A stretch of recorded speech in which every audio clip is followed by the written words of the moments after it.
Hi, everyone. This is Michelle Gramoglia, the president and CEO here at Woodland Pond, and this is my weekly address for a Tuesday. Today is Tuesday, November 28th, 2023. I have a couple of calendar type items that we'll start with today. The first is that today at 7 p.m. in the PAC, we are going to be airing a fantastic YouTube video that is shared by Doug Tallamy. This is coming to us from the Sustainability Committee. This is the Sustainability Committee's November event. And this actually was an event that was done by the Cary Ecosystem Institute in Dutchess County. And we've been able to obtain it, and we're going to air it tonight. And I hope that everyone can come join and watch this in the PAC. Doug has, there's some information available that you would have seen. There's a flyer in the mailroom. It's really fantastic. He is a champion of really the reasons that we should kind of let things kind of go naturally. And he really focuses on a lot of these things in this program that we're going to air tonight. So I hope that you are able to join that. Let's see what else we've got. Today, another calendar type item. Today is the last day that you can drop things off for the employee free store.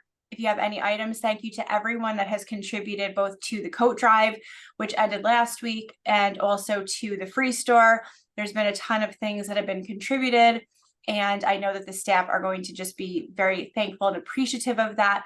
And I am personally thankful and appreciative because I know that by all of the things that are being donated, that a lot of you are clearing out things that are potentially cramping or cluttering your space. What that always concerns me about trip hazards or, just things that we don't need. So I really appreciate that. A couple of other things. Really good news. Tom informed me today that we got notification that the motor for the heating and ventilating unit that we have been waiting for the pool has arrived. So that means that tomorrow the contractor will be able to come and install that. And we do appreciate everyone's patience. And if you remember, the motor on the unit that has gone out to heat the room, the pool room, the natatorium, had blown out at the end of October. And we had informed all of you that it was going to be 3 to 5 weeks before it came in. So it's been roughly 4 weeks. So right in that 3 to 5 week time frame. And we do appreciate everyone's patience. I know this week a couple of people have gotten a little bit antsy with us because it did start to get a little colder outside, which meant it has gotten a little bit colder in the air in the pool room. And there have been some brave souls that have continued to swim, put their bathrobe on or whatever, right when you've gotten out of the pool, but the motor is in. And so you are, the contractor is going to come tomorrow and install that. So the room should heat up pretty quickly once that motor is in. So I would say, let's see, today's Tuesday, Thursday morning, maybe plan on swimming again if you have been a little bit afraid with the chillier room. But again, thank you for your patience. This would have been a great time for some of you to try out the fitness room if you hadn't yet, or some of Grace's classes. And I would encourage that for next time if you're just a pool user. Some of you have been contacted by Kathleen Desmarie, either on the phone or via email, because you are one of the people that she has already audited your important files in your emergency packet and in your master file in the business office. And you've heard me talk about this several times now on the weekly addresses. We are finding that a lot of the paperwork that we have on file in those emergency packets is outdated. So if you have not done so, please get a copy of the checklist that was in your mail cubby a couple weeks ago, or you may have seen it in your email. But these are the important papers that we need related to powers of attorney, healthcare proxy, your advanced directives, medications, your health diagnoses. These are all of the things that if you cannot speak for yourself in the event of an emergency, we use them to speak for you. And I do know that when we had our management Q&A a couple of weeks ago, I think I mentioned that, the EMS knows where the emergency packets are located. And I think I mentioned in a cabinet above the microwave.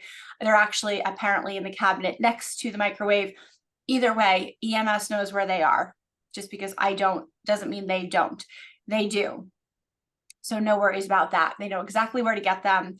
But we need to make sure that the paperwork in those emergency packets is updated. So if you have not looked at those papers recently, please do that. And on the healthcare proxies and on the powers of attorney, it's really important that you have at least 2 people listed, and the 2 people that you have listed should have legal capacity to make those decisions if you can't speak for yourself.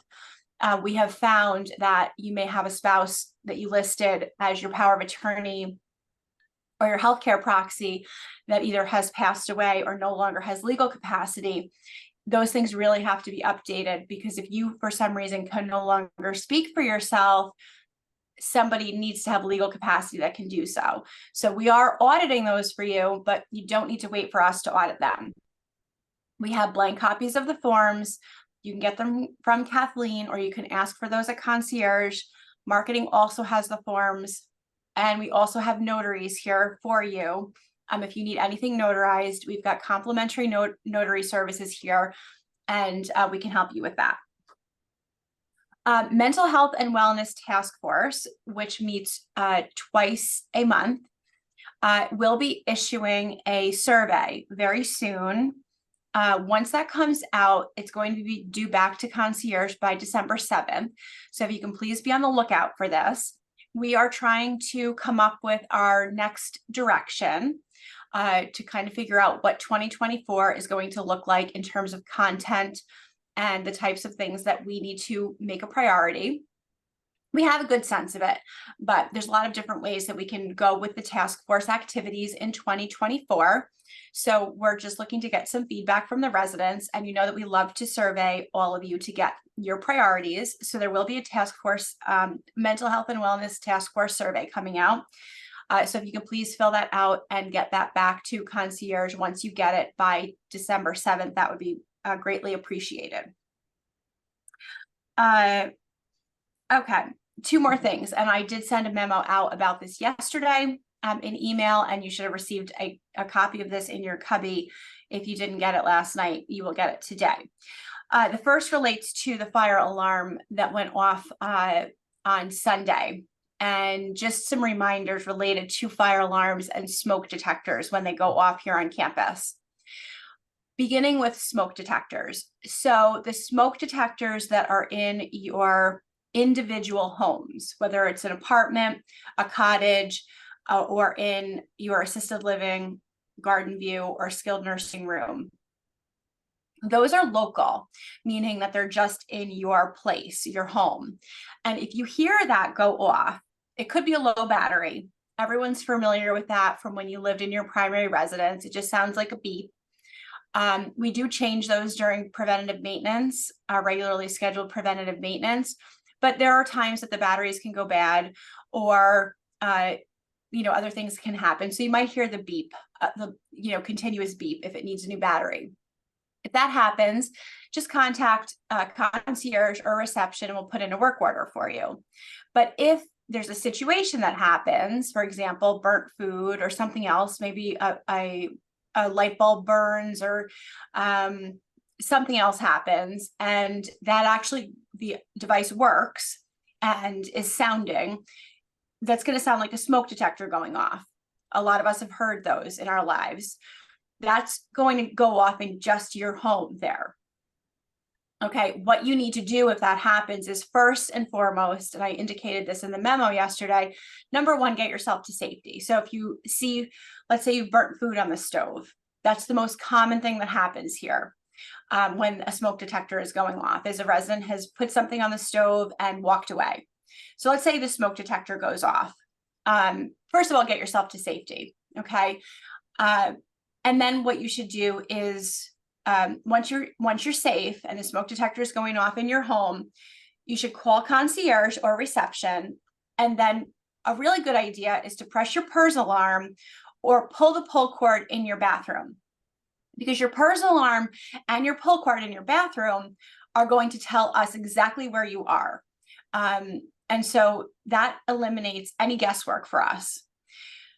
So that's if the smoke detector is going off in your home because there's an incident that's happening. So again, get yourself to safety and then contact concierge or 911 if you want. But if you do call 911 directly, make sure you also let us know that you contacted them, and or press your PERS alarm or pull that cord in your bathroom, because that's going to get us to you right away. You saw in my memo yesterday that I'm asking to keep something really important in mind. If you can get outside and you live on a ground floor, go directly outside. If you have to get outside, get away from the danger and you're in imminent danger by going into the hallway, it's so important to make sure that your door to your home is closed behind you right away. And the reason is because we want to keep the smoke condition inside the place where the fire or the smoke is. And so it doesn't come out into the common areas. And also so that the oxygen doesn't feed. If there's an active fire situation, we don't want the oxygen to feed the fire situation. And we've shared with you in the past, and we've talked with you in the past when the fire chief was here, about how some of the worst and most deadly fire situations in community living situations have happened when residents in those settings have left their doors open and the fires have been able to be fed with that oxygen. So if you do have to leave your home to make yourself safe, it's really important to make sure those doors are closed. And this is one of the reasons that in the next scenario, you'll see that we have many different fire compartments here at the community, and fire doors and fire compartments are a huge part of fire safety, especially in settings like ours. So again, if you do have to leave because you're in imminent danger and there's ever a smoke or a fire situation, please make sure that you're closing the doors behind you. Really, really important, so that the smoke is not coming out into the hallway.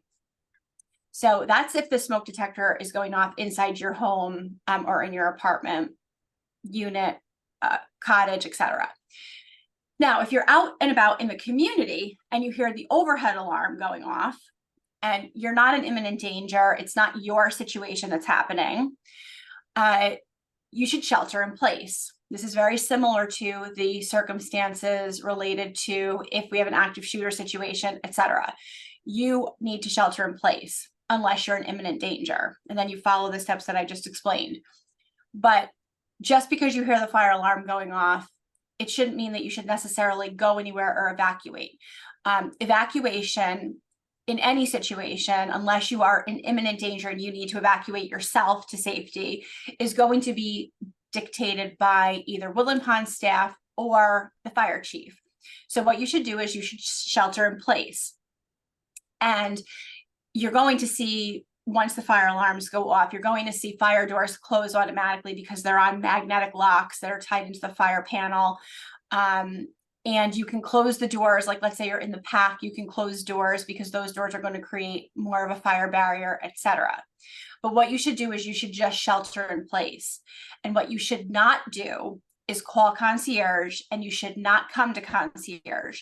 You should not call reception, and you should not come to reception. That is so important. And this past Sunday, a lot of you forgot that. A lot of you called reception, a lot of you called concierge, a lot of you came to concierge. It happened to happen at a time when people were in the lobby, so a lot of folks came to the desk. That creates a lot of chaos and a lot of challenges for the folks at the desk that need to be acting as incident command when a circumstance is happening. So on Sunday, when we did have a resident that burned food, the concierge staff has to be dispatching maintenance or dispatching personnel to the situation. They have to be in contact with the fire department. They have to be in contact with myself, Tom Tango, manager on duty, Jason. They cannot be having conversations with residents. And so they're not going to answer your call. So please do not call concierge if you hear those overhead fire alarms go off. Just shelter in place. And then what you need to do is wait to hear on your landline phone or your cell phone an alert message come over from our SARA emergency alert system. Now, this is for residents, staff, and loved ones. Anyone that wants to be enrolled in the SARA emergency alert system can be. So if you're not receiving those alert messages, we've done lots of tests of these in advance of our emergency exercise in October.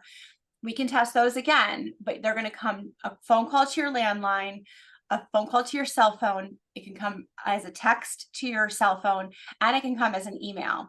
But what you need to do when you hear those overhead alarms going off in the common areas, this is in your hallways, outside of your apartment, or it's in any common area of the building, those are going to result in our staff sending an alert message. So that's what you should wait for. Now, in this case, the wrong message was selected. I'll be honest with you, it's human error. We have a message that is specific to a food being burnt, and it tells you in which part of the building. In this case, the wrong message was selected. We said it was a false alarm, but there was truly an incident that happened. And then what you're going to do is you're going to wait for further instructions. In this case, an all clear message went out a little while later. Now, the other question, and I addressed this in the memo, is why is the alarm so loud and why does it go on so long? And the answer to both of those questions is we do not control that. The volume of the alarm is loud by fire code. It has to be the decibel that it is. We don't control it. And it's loud like that because, yes, I mean, of course, during the middle of the afternoon when everyone is awake, we all hear it. It's extremely loud. But it's designed for the times when people are sleeping, and for the fact that a lot of our residents are hard of hearing, may not have hearing aids in at night, and it's designed to arouse people that may otherwise not hear it. So yes, it's extremely loud. The duration of the alarm going off is dictated by the duration of the event. So the faster we can clear the event, the faster the fire chief will give us authorization to turn off the alarm or turn off the alarm themselves. And some of that has to do with how actually quickly the smoke heads can be reset based on how quickly the smoke condition clears and a variety of other factors. So long story short, it's not within our control. So that's a frequently asked question that we get. If you have any questions on any of these items, please do contact me. I will be in the office the remainder of this week, and you can also contact Tom Tango on any of these issues. The last thing quickly for my address today is related to the Happy or Not machine, and this again was in my memo yesterday. Just a quick reminder, I'm not going to belabor this, on the Happy or Not machine, which relates to dining. If you have any feedback at all related to dining at any time, please feel free to use those Happy or Not machines. Please do remember, if you have a comment or a request or anything that you would like feedback from us on, please include your name and contact information. The only people that see that report are myself, Amy, the general manager of dining, the executive chef Jared, and actually Amy's boss gets the reports as well at Sodexo. So you don't have to worry about confidentiality. They only come to us. And so you should include your name and contact information there if you want, because we want to get back to you and we want to be responsive. So if you have an issue or any kind of a concern, this way we can get in touch with you and we can have a conversation.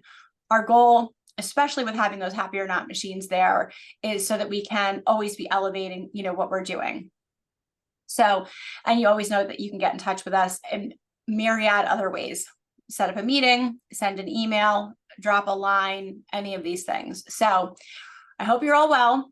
As I said, I'm in the rest of this week, and I will see you all soon. Thank you so much.